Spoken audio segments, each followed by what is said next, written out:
sa araw na ito, nung sinaraduhan natin ng alas 5 ang ating filing ng candidacy para sa senators at sa party list. Sa araw na ito, meron tayong siyam na party list organizations. Yung isa kasalukuyang pang nire-receive yung kanilang certificates of nomination and acceptance. And therefore, yung running total natin sa 3 araw na filing natin ng certificates of candidacy mula October 1, ngayon 3, ay 34 sa party list. Sa senators ngayong araw ay naka-12 tayo. And therefore, lahat-lahat tayo ay merong 39 na senatorial aspirants mula ng unang araw ng eleksyon. Hanggang ilang minuto lang ang nakalilipas ay base sa report ng ating Operations Center, wala kahit na anong insidente ng karahasan, violence o irregularity or disturbance sa lahat ng sites natin ng filing, yung mga venue natin. And therefore, patuloy po itong generally peaceful. Nagpapasalamat tayo sa lahat. Ang lalong-lalo na sa mga tauhan ng Commission on Elections na sadyang matyaga, masipag, na naglilingkod upang tanggapin ang lahat ng certificates of candidacy. At siyempre, nagpapasalamat tayo sa lahat ng aspirants at mga supporters nila sapagkat pinapanatili nila na maayos ang pagpa-file ng kanilang certificates of candidacy sumusunod sa mga patakaran ng COMELEC. Sana yung mga iba pa nating patakaran sa mga susunod na mga aktibidad patungo sa 2025 national and local election at kauna-unahang parliamentary election sa Bangsamoro ay magtuloy-tuloy. This only shows our maturity as a people at na sumusunod sa mga patakaran, simpleng patakaran, lalo na ng Commission on Elections sa bagay na ito. So muli, maraming salamat. Hanggang ngayon ay maayos, malinis at orderly ang ating pong filing ng certificates of candidacy. Kanina lamang, bago pumunta ang si Commissioner Bulay dito at mga kasamahan natin dito, ay nakatanggap kami ng liham mula sa joint venture ng Miru System kung saan kami ay na-inform nila na yung tatlo kasi sila na mga partners sa joint venture na nanalo ng kontrata para sa pagsusupply ng software, ng hardware, meaning ng machines, kasama yung mga printing machines na dinala sa National Printing Office and such other peripherals ay nag-withdraw sa joint venture partners, sa partnership. So, ang ibig sabihin, yung St. Timothy ay official nang nag-withdraw sa mismong partnership, sa mismong joint venture.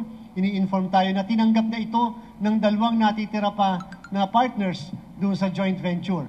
Kung kaya naman, kaagad natin itong inaksyonan at nirefer natin sa Law Department upang ang Law Department ng COMELEC ay kaagad magkaroon ng pag-aaral kung ano ang dapat na aksyon ng Commission on Elections and at the same time upang pag-aralan ano ang mga obligasyon na meron doon sa mga natitirang partners ganung wala na yung pangatlong partner. Yung pangatlong partner, para sa inyong kaalaman, ang na-provide po noon base sa kanilang agreement na nasubmit sa COMELEC ay yung tinatawag na NFCC.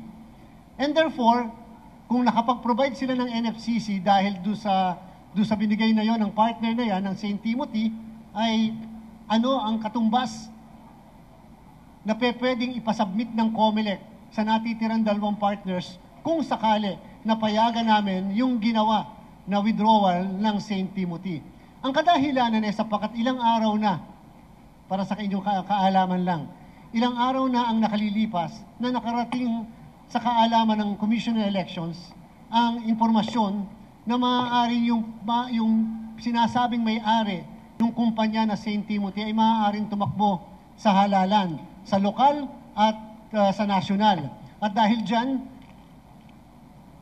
kinonvey ng Commission and Bank ang sentimiento niya sa kanila, sa Miru at ang kanilang mga partners sa sinasabi natin na we will not allow that the integrity of our election will be questioned simply because one of our contracting partners will run, or the owners will run for the 2025 national and local election.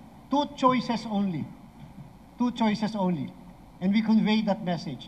One, that particular partner will have to withdraw from the joint venture. Or number two, we might be compelled to, in the interest of ensuring a clean, orderly, and honest election, we will be compelled to disqualify certain candidates because we honestly believe that that will be what we call as conflict of interest.